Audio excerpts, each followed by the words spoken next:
All right. Well, let's talk about now. A lot of drivers are Yeah. looking at or are already switching to Tesla or EVs when it comes to being a Yeah. rideshare driver. Yeah. There's a lot of reasons why. There's a lot of plans coming from Uber and Lyft. There's a lot Yeah. of articles coming out from this Tons. whole thing.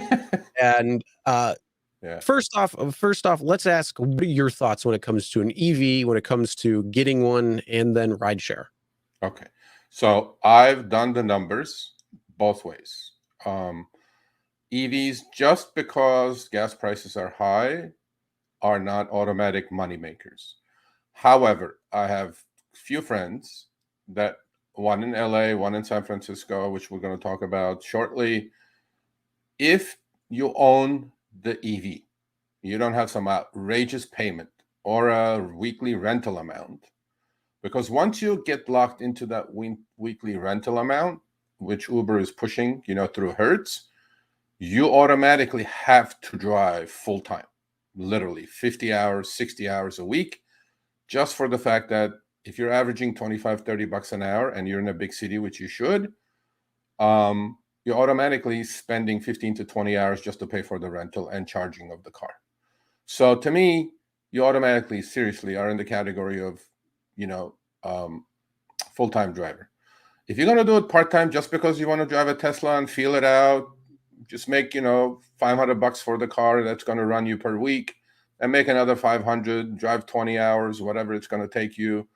You want to look good. Yeah, that's another thing. But if you truly want to make money, that's fine. I wouldn't, rentals are not my recommendation. We had Gabe, who's our EV specialist. He owns a Tesla 3. He owns it. He paid for it already. Completely different story, because the Uber Hertz rental deal, with the taxes and with the insurance and everything else, will run you about $500 a month. So don't look in your app, see that 335 and get suckered into it. Plus $100 for charging at least. That's $600. That's a lot of money. If you had a 5, 8-year-old Prius with 50 miles a gallon gas mileage, I think you're going to do a lot better instead of paying the $500 a week. That's $2,000 a month. That's a lot to pay to do rideshare. But as Chris said, there were a lot of articles. One was written by our good friend Jackie Davalos at Bloomberg. And then a whole bunch of copycat articles came out with some ridiculous claims, which, we will touch upon.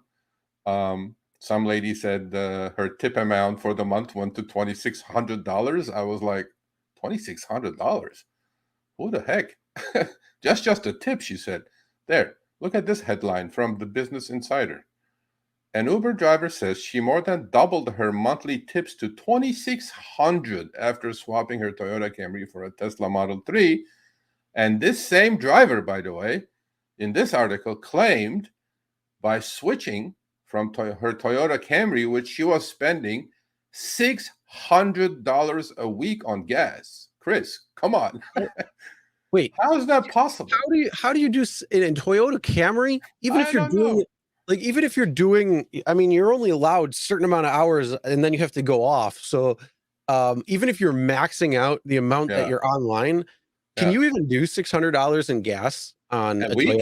Camry Yeah, a that's week? $90 a day. So in today's California prices, that's about 13, 14 gallons a day. And I don't even think Toyota Camry gas tank is that big. You No, know I what I think mean? I think maybe like I think the Camry might be like 10 or 15? 11 gallons. Okay, well, let's say it is. So, So that comes to like $90 a day in gas. So I know Camry, let's say, averages 30 miles on average, highway and city, right? It's a pretty efficient car. It's a four-cylinder car. So 13 gallons, 30 miles. So this person is driving 300 to 400 plus miles a day. That's a oh, lot. easy, Yeah. easy. So to Like, me, are it's you are like, you are you dropping somebody off and then just continuing the ride all I the way guess, I until you guess. get somebody else? No, Yeah. pull over, So wait a little bit. yeah, I'm not buying this. This headline, I'm totally not buying. And this headline, by the way, in this article, she said her tips, monthly tips. This is just tips, people. So just her tips will Mhm. pay, will pay. So 500 a week for the car, plus another 100 for charging, let's say. That's 600 times 4, 2,400. Did they Just say for where? tips, pay Did for they the say rental. where this was? Yeah, Lancaster, California, up north from me, like 20 miles Okay, from so me. it is Cali. Yeah, it is So I Cali. can understand the whole gas aspect. I don't know. I'd like to But know. I'd like to see a couple of not. screenshots of these monthly tips that she's got a weekly Yeah. breakdown. I got in touch with Jackie, and Jackie goes, "Ugh, at least they mentioned my name in the article." So it was a cut and paste. There was another one, Yahoo article. So this lady got her 10 minutes of fame, and I'm not buying it. I still think you could do so much better if you owned your car, a Prius or a hybrid, even with Okay, high gas prices. but this isn't necessarily I mean, you're looking at one aspect of it Yeah, when it comes to an EV, and that is using the rental. yeah, But what about if you wanted to purchase one? Let's say your car is, at the point where, yeah, it needs to be upgraded. yeah, Maybe you drove it into the ground. Maybe it yeah. needs real amount of work that you just don't want Certainly. to sink into. Yeah. So if you're looking at a new car, what's your thoughts then when it comes to that? Or Certainly me or makes you? more sense. Certainly makes more sense. In Jackie's article, by the way, there were two drivers. One of them was this lady who was doing the rental, Uber rental, right? Another driver did exactly what you said. His car was beat up. He's also, I think, in LA. I'm pretty sure he is. He went to the Tesla website and ordered himself a Model 3, okay, with monthly payments of $900. And he bought one. He bought one. So just in its own, 900 is less than half of what the rental is going to run you, right? So you're not going to be forced to driving full time to pay for anything. And that driver claimed not only in 1 week he's getting the 900 back that he's paying for the car, but the 3 weeks of the month is basically his profit, right?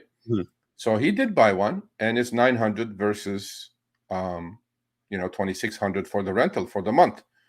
Is 900 still too high? Probably, but then your savings are going to kick in, the gas savings, the maintenance savings, because at the end, if you do a 4 or 5 year loan, right, at the end of 4 or 5 years, you're going to own the car.